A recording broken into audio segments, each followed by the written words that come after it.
We are very lucky to have Oliver here from Rewind, and our panel will be introducing themselves in just a minute.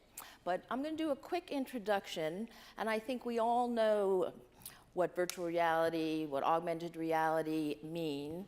The examples you're probably very familiar with, but the amazing piece of work that the New York Times did is something that very much captivated me and really kind of changed my own mind about all the different things that virtual reality can be used for.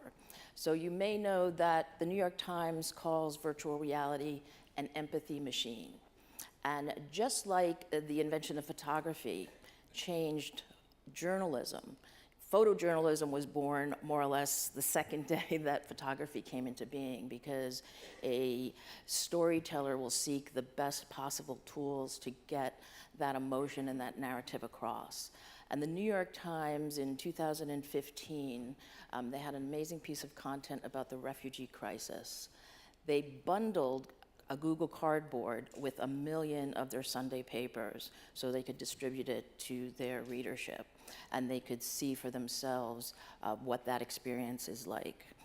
That was a huge winner at Cannes, and it's widely kind of been talked about.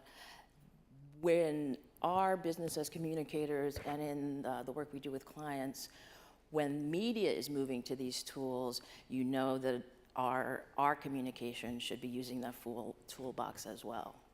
And then the other example, the agency knows I'm a pretty big Pokemon Go freak, and it got such accolades when it first came out that when a natural sort of evolution of users going down got more press than it should have, because they reportedly made $1.2 billion in a year with that game.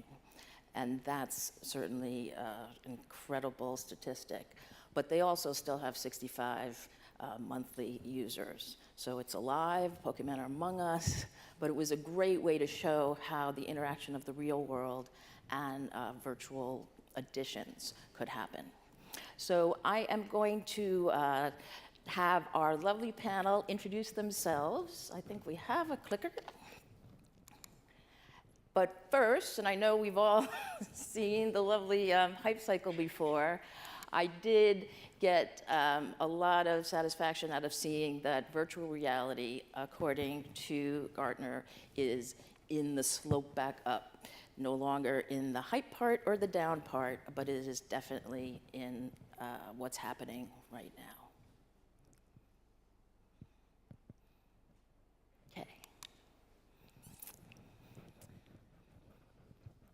Okay, so we're not seated. Here's our panel. Not seated. We had this discussion, but that's okay. So we're going to go and start with Olivia. Hi, I'm delighted to be here representing Inition. We're a multidisciplinary production company specializing in helping clients harness new tools, new thinking, things that are coming over the horizon, making sense of that, finding use cases, and then, in the best case, integrating that within businesses.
Okay. Next, Henry is from Unit 9.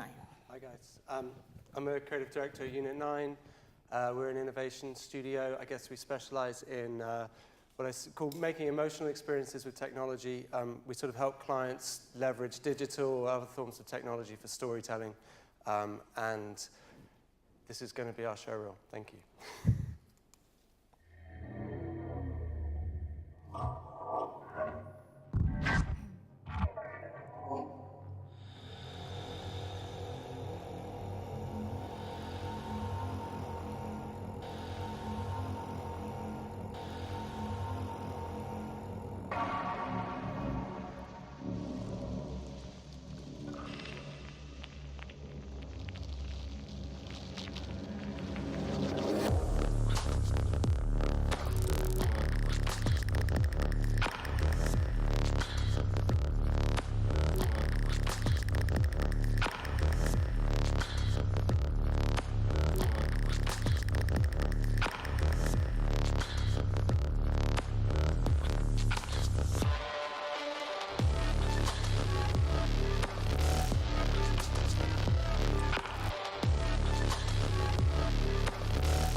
Mikela is our speaker from Blippar.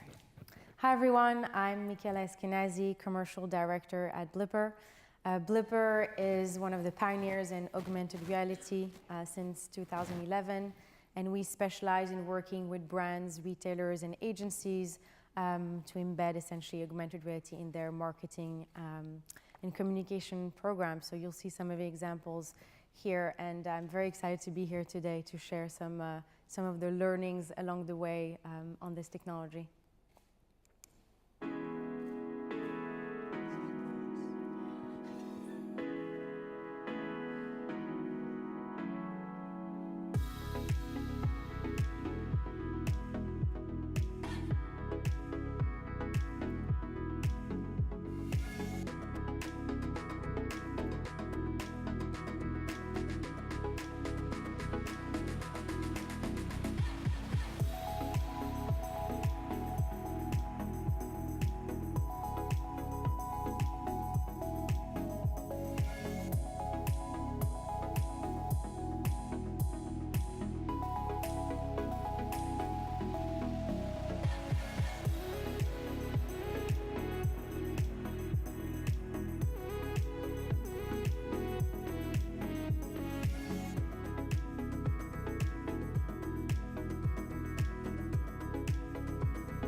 Okay, thanks. And last but not least, Oliver is here with us from Rewind. Good morning, everyone. So not quite as advertised, I'm Oliver Kibblewhite. I'm not Solomon Rogers today. I'm Head of Special Projects and Tech Partnerships at a AR, VR, MR, XR, RR production studio called Rewind. And I'd like to show you a little bit of our work.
Okay, well, welcome. Thank you all so much for being here.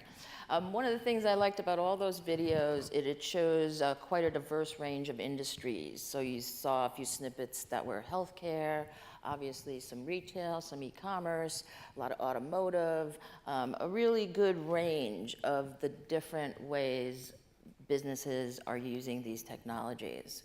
We're going to hope to get quite a lot of questions from the audience. So I'll start off with a few, and then we'll open it up. I think it was really interesting, and Henry, maybe I'll start, but this is a general question, but we had discussed this last time you were at H&K.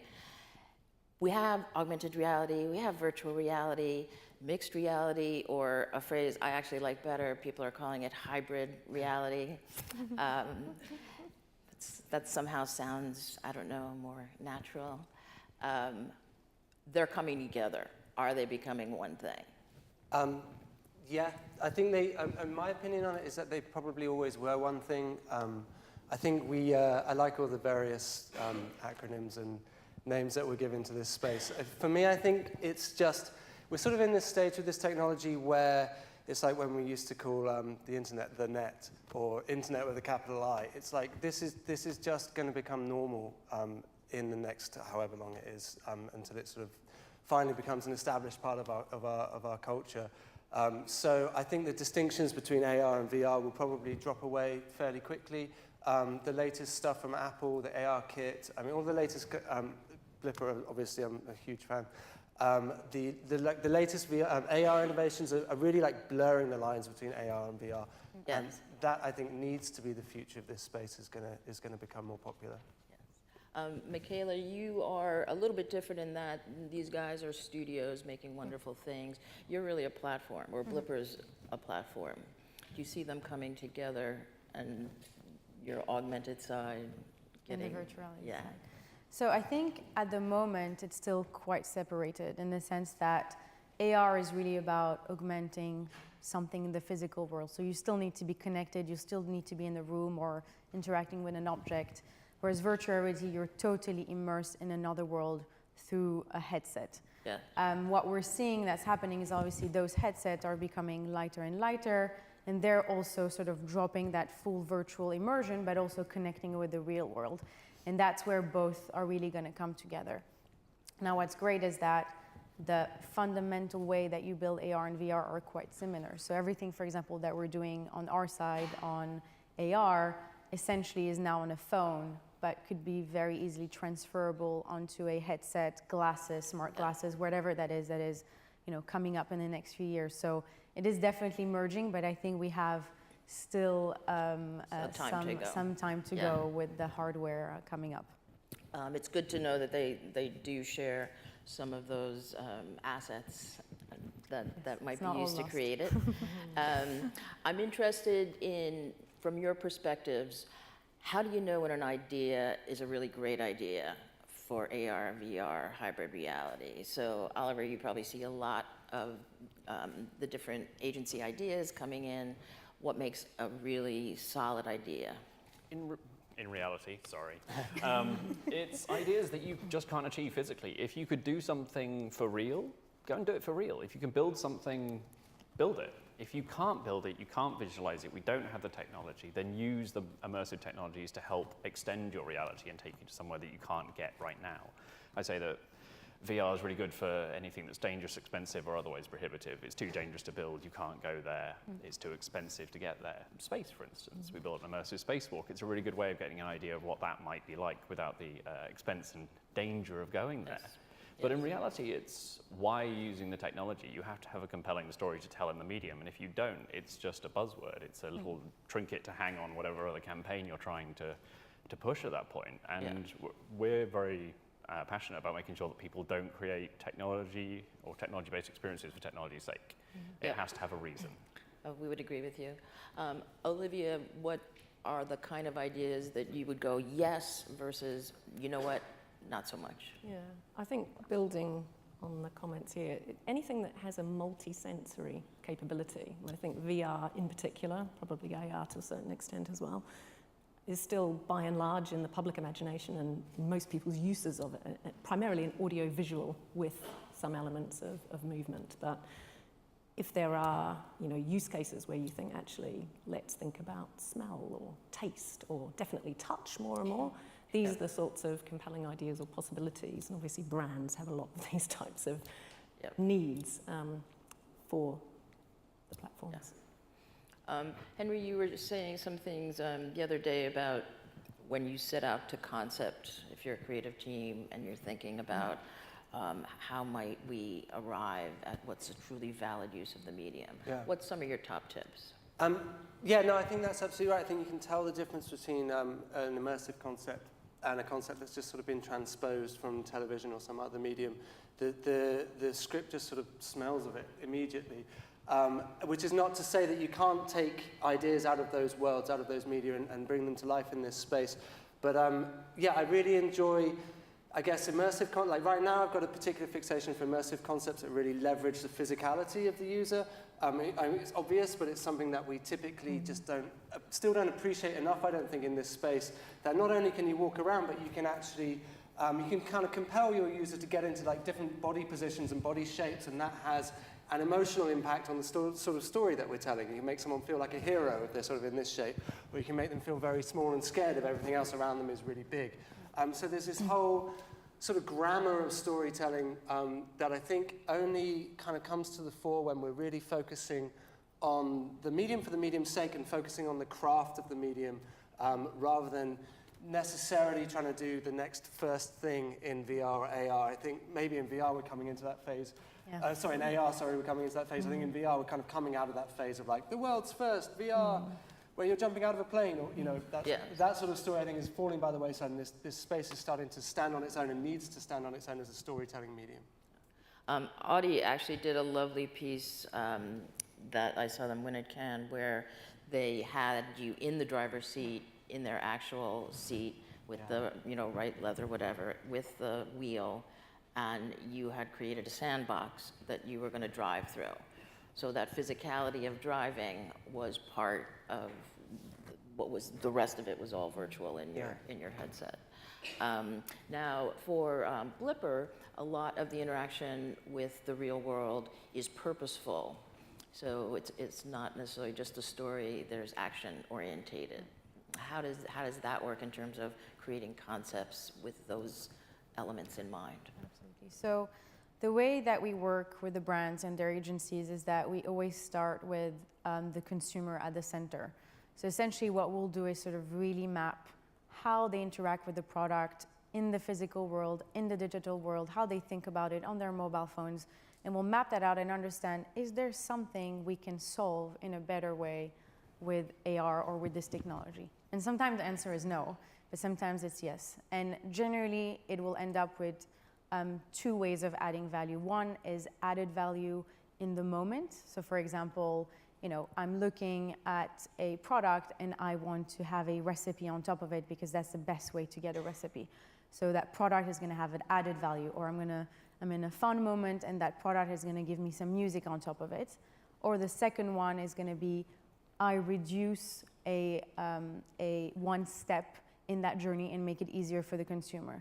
So for example, I'm looking at a magazine, I love that dress, I'm going to buy it now, I'm just going to scan it and buy it. Yes. So it's really about finding that added value for the consumer. I think it's going to be fascinating because we work with a lot of food clients and recipes, and people love cookbooks, all those things. And now you go to your laptop or your tablet and you're looking up, that package could just be the cooking lesson. So something to think about if you're a food blogger, get on that package. Let's open it up to the audience, and anyone with a question. I see one right in the middle, gentleman there.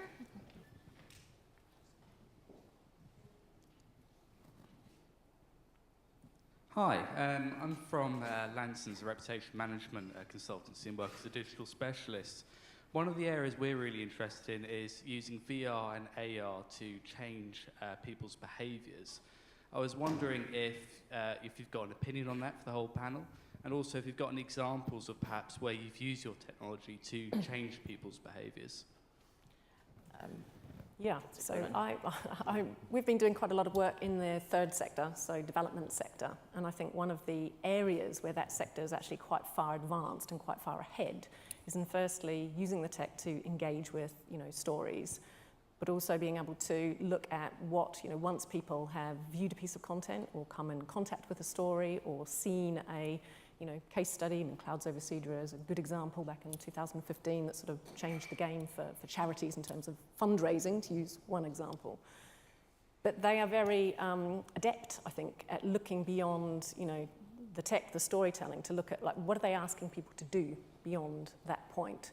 And I think from a platform perspective, we're also starting to see some very interesting developments with things like integration of biometrics, so that when you're actually in headsets, you can get kind of sentiment readings, that you can start to use this data to be able to then understand what people, feeling, are thinking.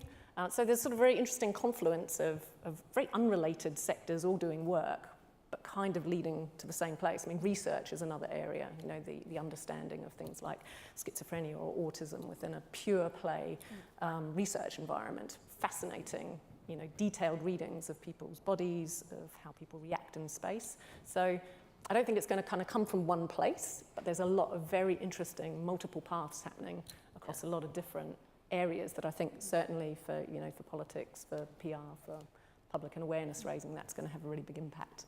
You touched on a good point. I saw an example of VR being used as therapy for returning war veterans who had had some trauma out in the desert, and they were coming back, and the therapist would work with them, but they'd be in the same environment and helping them get over or change the behavior, I guess, of having that fear or that trauma. If I could just hop in on that as well, I think specifically with the advent of these new immersive technologies and the actual layers of additional sensors that we can put on top of these experiences, it means that us as content creators and producers, we have a duty of care now to our audiences that goes beyond anything that you had to consider if you're going to print something in a magazine or put it on TV.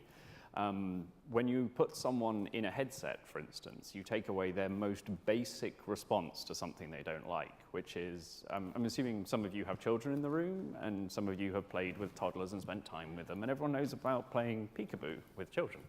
You cover your eyes, you uncover them, the child is surprised. Why is the child surprised? Research suggests that during the first 12, 18 months or so of a person's life, we create an image of self. We start to work out who we are, and that the blobs moving around us are the same as us, but different. They're also people. And the most basic way you can distance yourself from a situation you don't like is don't make eye contact with the person who's telling you off. If you ever tried to tell a child off and you don't look at them in the eye, it doesn't affect them at all.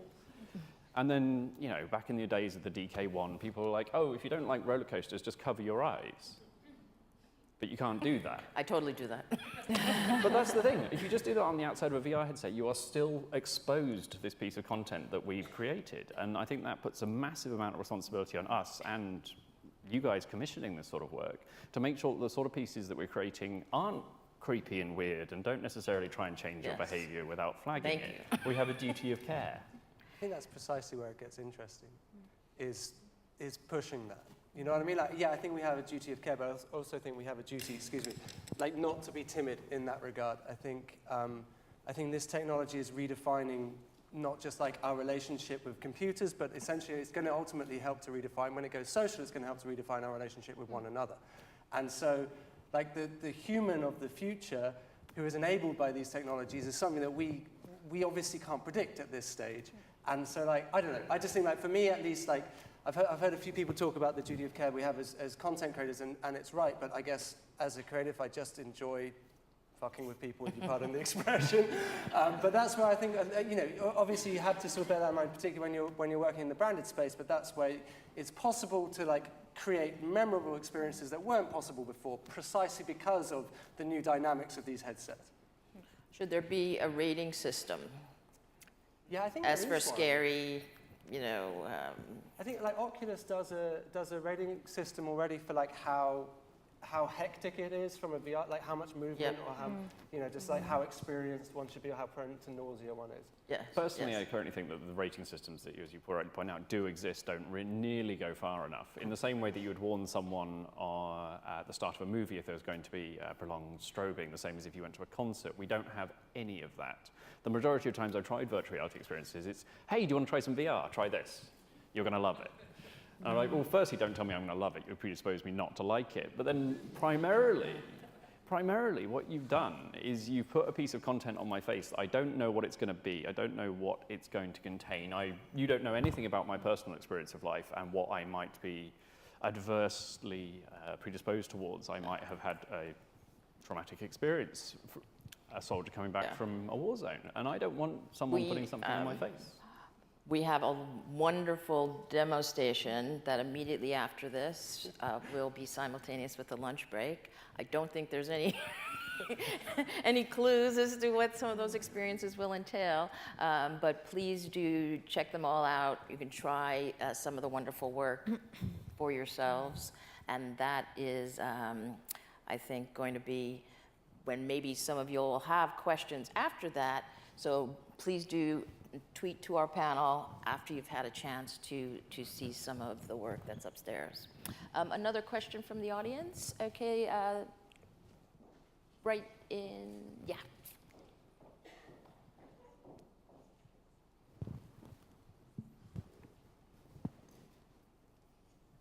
Hello, Rhiannon Roberts, BBC. Do you know enough yet about whether VR, AR experience drives brand loyalty? Okay, Mikela, I'll start with you.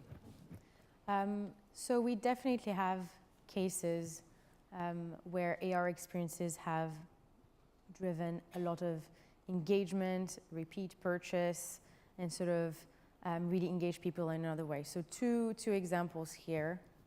One is maybe you might have seen it also on the video. So we created with a company called a brand called Max Factor, part of the Coty Group, previously Procter & Gamble, where essentially we embedded content on every single one of their products. So the insight there is that most women, when they buy makeup, they actually research online before, but they still purchase offline. So we essentially put all of that content at their fingertips in the store at point of sale on the product. And what we saw is that because they had so much content there helping them how to choose the products, one is that they trusted the brand more because they had an additional way of understanding. So 70% of them stated that they trusted that recommendation and bought more. And the other thing is that they wanted to come back into the content and engage. So for example, videos that you would have on their YouTube pages around how to put the makeup that are not necessarily viewed, once they're on the product and they're added as a service, really engages that repeat behavior. So that was a very strong example. And another one was with McDonald's. Also, you might have seen a quick preview of that. So essentially, we had 35 million tray liners in the UK that were all interactive for Christmas. And every day you could sort of win Amazon vouchers and interact with an AR game on top of that.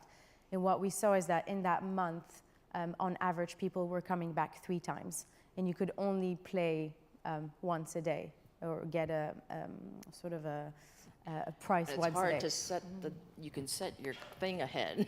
Exactly. So there's lots of different ways. I mean, it's obviously difficult to measure, but there are ways around that. So definitely engagement and frequency are something that you can achieve with augmented reality. That's a great question. I think we have time for one more question from the audience. Gentleman right in the front.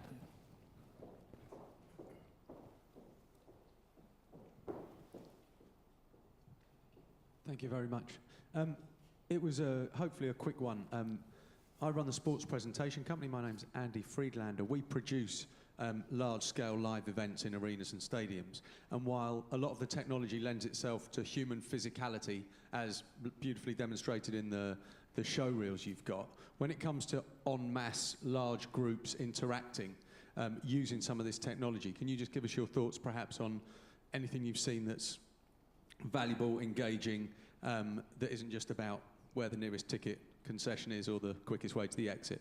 Thank you. Henry, you want to? Yeah, I guess there was a sort of a spate of projects and case studies when VR first, the renaissance first began, of people streaming video or recording 360 video at concerts, at sports events, and that's kind of still ongoing.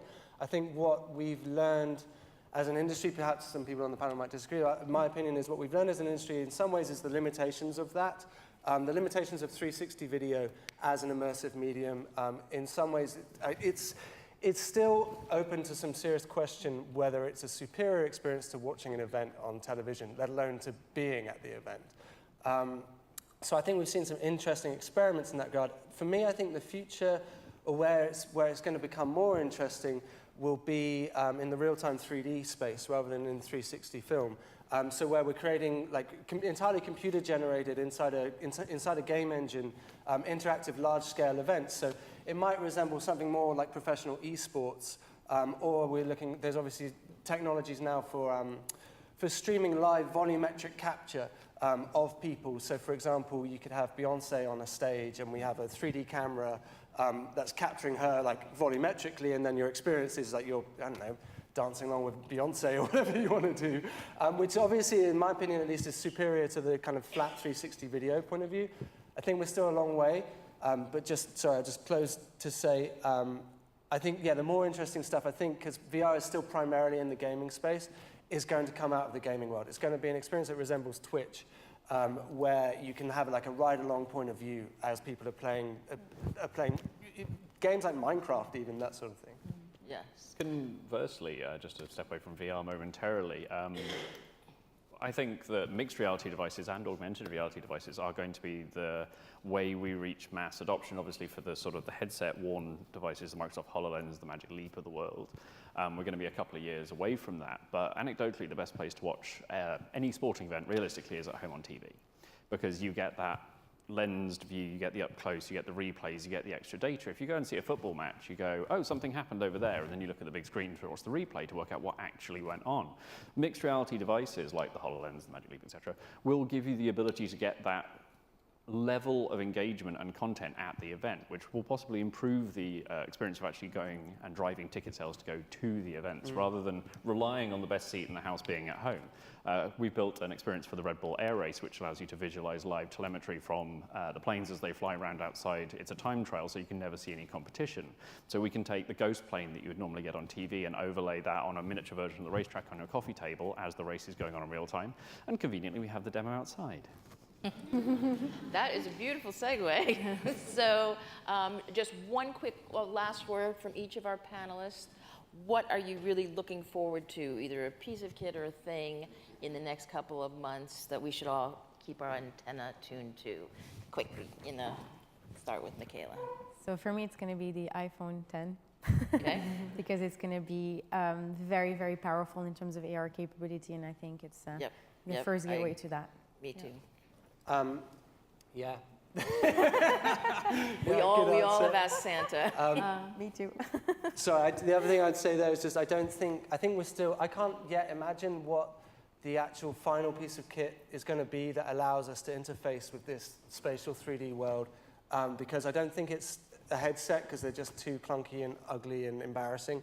And I actually don't think that like holding your mobile phone up is practically, outside of Pokemon Go or perhaps Snapchat, is in the long term the best way to interface with augmented reality. So maybe it's Google Glass, the resurgence of that, I don't know.